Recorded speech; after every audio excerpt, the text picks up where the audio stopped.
사랑 변함없으신 거짓 없으신 성실하신 그 사랑 사람 탓에 꺾지 않으시는 꺼져가는 등불 끄지 않는 그 사랑 변함없으신 거짓 없으신 성실하신 그 사랑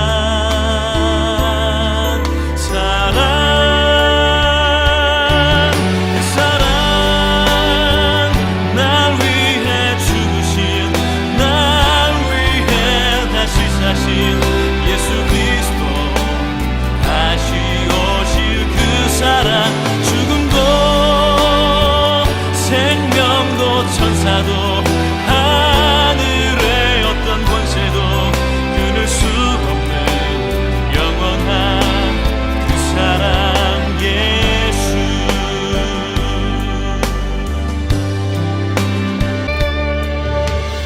아버지 사랑 내가 노래해 아버지 은혜 내가 노래해 사랑 변함없으신 거짓 없으신 성실하신 그 사랑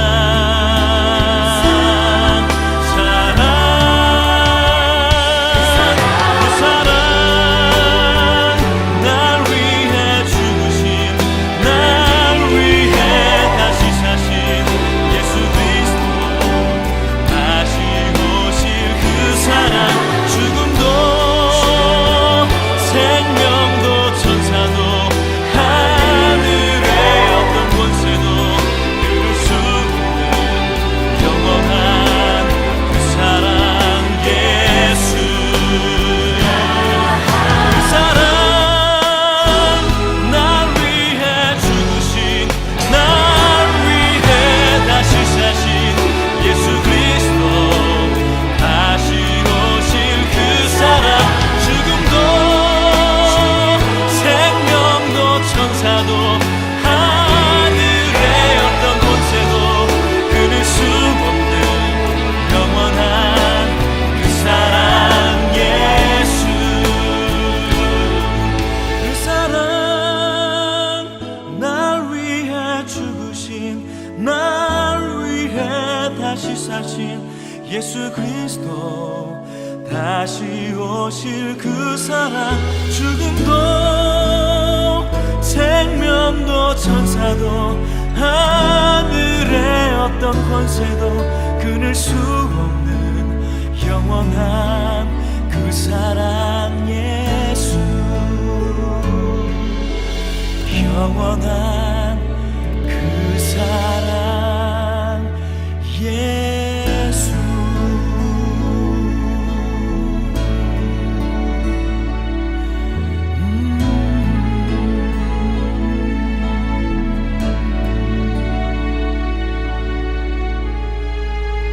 오늘 함께 묵상할 말씀은 이사야 1장 21절로 31절 말씀입니다. 21절 신실하던 성읍이 어찌하여 장기가 되었는고 정의가 거기에 충만하였고 공의가 그 가운데에 거하였더니 이제는 살인자들 뿐이로다. 내 은은 찌꺼기가 되었고 내 포도주에는 물이 섞였도다. 내 고관들은 패역하여 도둑과 짝하며 다 뇌물을 사랑하며 예물을 구하며 고아를 위하여 신원하지 아니하며 과부의 송사를 수리하지 아니하는도다. 그러므로 주 만군의 여호와 이스라엘의 전능자가 말씀하시되 슬프다. 내가 장차 내 대적에게 보응하여 내 마음을 편하게 하겠고 내 원수에게 보복하리라.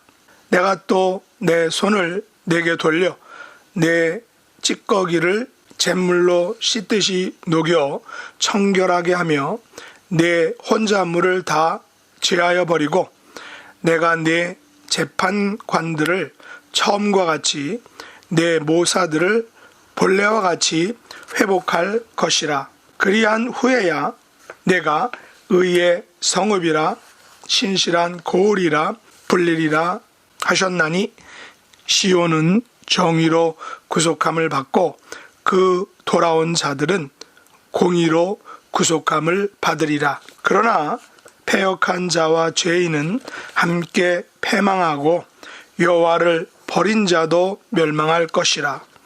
너희가 기뻐하던 상수리 나무로 말미암아 너희가 부끄러움을 당할 것이요 너희가 택한 동산으로 말미암아 수치를 당할 것이며 너희는 잎사귀 마른 상수리 나무 같을 것이요 물 없는 동산 같으리니 강한 자는 사모라기 같고 그의 행위는 불티 같아서 함께 탈 것이나 끌 사람이 없으리라. 아멘. 오늘 말씀의 제목은 의의 성읍과 물 없는 동산입니다. 사람들은 누구나 과거의 영광을 가지고 있습니다. 특별히 이민사회에서 많은 분들은 과거의 영광을 이야기하며 때론 위안을 삼기도 하고 또 때로는 현재를 참아내는 도구와 수단으로 삼기도 합니다. 그러나 현실은 냉혹하고 참담하며 불확실하기까지 합니다. 그래서인지 이민사회에서 많은 분들은 이곳 이민 생활이 힘들고 어렵다 보니 과거 옛날의 이야기를 자주 즐겨 입에 오르내리는 것을 볼 수 있습니다. 아마도 과거의 영광을 자랑하고 싶은 마음에서일 것입니다. 그러나 우리가 과거에 너무 집착하게 되면 현재와 미래를 개척하기 어렵게 됩니다. 과거의 좋은 기억과 영광을 간직하면서 현재와 미래에 더욱 매진해야 한다는 사실입니다. 오늘 말씀에서 이사야를 통해 하나님께서 보여주신 것 역시 유다와 예루살렘의 과거의 영광스러움과 현재와 미래의 실패와 재난에 대한 말씀입니다.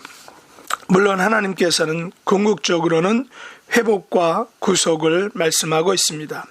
유다와 예루살렘은 과거에는 신실하던 성읍이었으나 현재는 창기가 되었고 과거에는 정의와 공의가 충만했더니 이제는 살인자들 뿐이다 라고 말하고 있습니다. 그들의 은은 이제 찌꺼기가 되었고 그들의 포도주에는 물이 섞여 그 맛을 잃었다라는 것입니다. 또한 그들의 고관들은 패역하여 도둑과 착하며 다 뇌물을 사랑하며 예물을 구하며 고아를 위하여 신원하지 않고 과부의 송사를 수리하지 않는다라고 말하고 있습니다. 왜 유다와 예루살렘이 이제는 이런 초라한 모습으로 전락해 버렸을까요?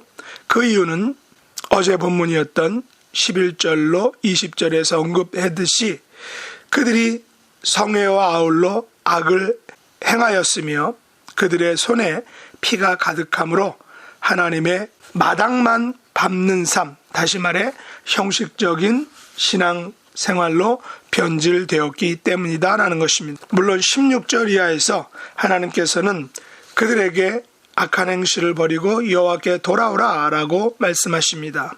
오라 우리가 서로 변론하자 하시면서 주홍 같고 진홍 같은 죄를 눈과 또한 양털같이 희게 하신다 라고 말씀하십니다. 여기에는 즐겨 순종해야 한다라는 단서가 붙게 되는 것입니다. 오늘 본문에도 유다와 예루살렘의 반역과 불순종에 대해 24절로 25절에서 주 만군의 여호와 이스라엘의 전능자가 내리시는 심판들이 언급되고 있습니다. 슬프다 내가 장차 내 대적에게 보응하여 내 마음을 편하게 하겠고 내 원수에게 보복하리라 라고 하나님이 말씀하십니다. 대적과 원수에게 보응과 보복을 단언하신 것입니다. 또한 그들의 찌꺼기를 잿물로 씻듯이 녹여 정결하게 하시고 그들의 혼잣물을 다 제하여 버리시겠다라고 분명히 단언하시고 있습니다. 그러나 26절과 27절에서 하나님은 그들의 회복을 동시에 선포하고 있는 것입니다. 한번 읽어보죠. 내가 내 재판관들을 처음과 같이 내 모사들을 본래와 같이 회복할 것이라. 그러한 후에야 내가 의의 성읍이라 신실한 고을이라 불리리라 하셨나니 시온은 정의로 구속함을 받고 그 돌아온 자들은 공의로 구속함을 받으리라 라는 그런 회복의 메시지가 동시에 나오고 있습니다. 우리 하나님 아버지는 심판과 회복, 다시 말해 채찍과 당근을 동시에 준비하신 것입니다. 물론 이것은 아버지가 자식에게 보여준 그 한없는 그 근본적인 사랑에 근거한 것입니다. 23절에서 고관들, 재판관들과 모사들은 폐역과 도둑과 뇌물과 고아와 과부를 돌보지 않았습니다. 그러나 하나님의 보응과 보복 그리고 그들의 찌꺼기와 혼잣물을 청결하게 다 제하여 버리니까 비로소 그들은 처음과 같이 본래와 같이 회복되어서 이제는 의의 성읍이라 신실한 고을이라 불려지게 될 수 있다라는 것입니다. 시온은 정의로 구속함을 받고 그 돌아온 자들은 공의로 구속함을 받게 될 것을 예언하고 있습니다. 그렇다면 과거에 신실하던 성읍이 창기가 되었고 정의와 공의가 충만했던 성읍이 살인자들 뿐인 성읍이 되었었는데 하나님의 보응과 보복하심으로 그들의 찌꺼기를 청결하게 하시고 그들의 혼잣물을 다 제하여 버리셔서 처음과 같이 본래와 같이 회복시켜 주심으로 이제는 의의 성읍과 신실한 고을로 불려지게 하신 분이 과연 누구이냐라는 것입니다.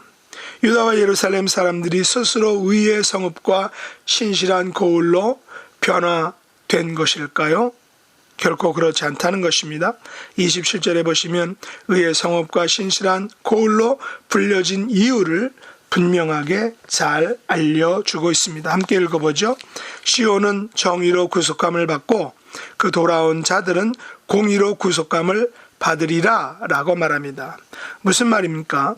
시온은 정의로 구속함을 받고 그 돌아온 자들은 공의로 구속함을 받으리라 라는 것은 유다와 예루살렘, 시온과 돌아온 자들이 바로 정의와 공의로 구속함을 받은 것입니다. 그들 스스로 구속한 것이 아니라 하나님께서 그들을 구속해 주셨다라는 것입니다. 그들은 자기 자신들을 스스로 구속한 것이 아니라 하나님에 의해서 구속됨을 받은 것입니다. 무엇으로 받은 것입니까? 바로 하나님의 정의와 하나님의 공의로 구속된 것입니다. 여기서 강조점은 시온이 구속감을 받았다라는 사실입니다. 그 돌아온 자들이 구속감을 받았다라는 것입니다. 구속하시는 주체가 바로 하나님이시다라는 것입니다. 하나님의 정의와 하나님의 공의로 시온을 그리고 돌아온 자들을 구속하시는 것입니다. 하나님께서 대적에게 보응하시고 원수에게 보복하심으로 하나님께서 시온과 그 돌아온 자들의 찌꺼기와 혼자물을 청결하게 제거하심으로 그들을 처음과 같이 본래와 같이 회복시켜 주시는 것입니다. 그러므로 시온은 그 돌아온 자들은 구속함을 받은 사실을 감사해야 하는 것이죠. 바로 이것이 하나님의 정의와 공의입니다. 시온은 그 돌아온 자들의 노력이나 공로가 아닌 전적인 하나님의 공의와 정의로 이들을 구속하시고 회복시켜 주시는 것입니다. 그렇다면 이런 하나님의 구속하심 앞에서 여전히 패역한 자와 죄인은 어떻게 될까요? 함께 패망하게 된다라는 사실입니다. 여호와를 버린 자도 멸망할 것입니다. 사실 그 누가 여호와를 버린 자라 할 수 있나요? 여기서 여호와를 버렸다는 것은 무엇일까요? 29절에 보면 기뻐하던 상수리나무로 말미암아 부끄러움을 당할 것이라고 했습니다.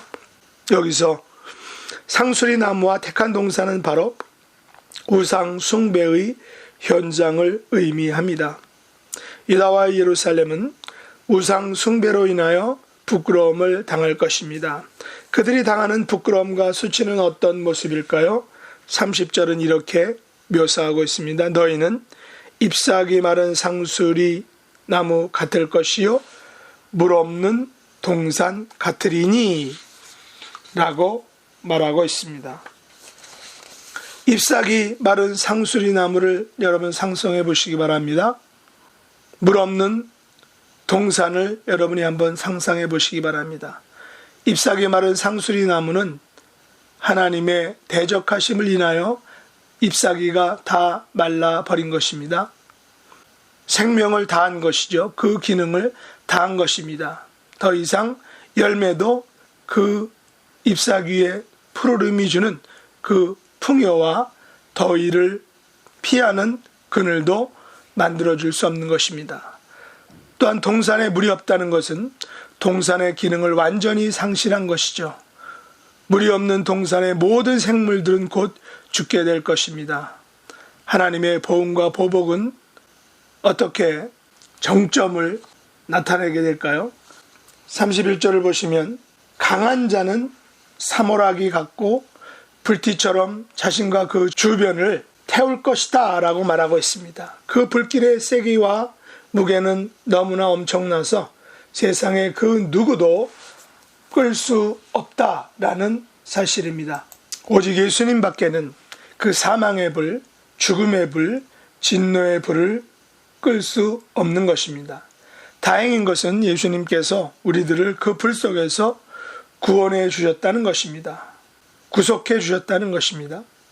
그러므로 예수님의 십자가로 구속받은 사람은 이제 다시금 신실한 성읍, 의의 성읍, 그리고 신실한 고을로 불려질 수 있게 되는 것입니다.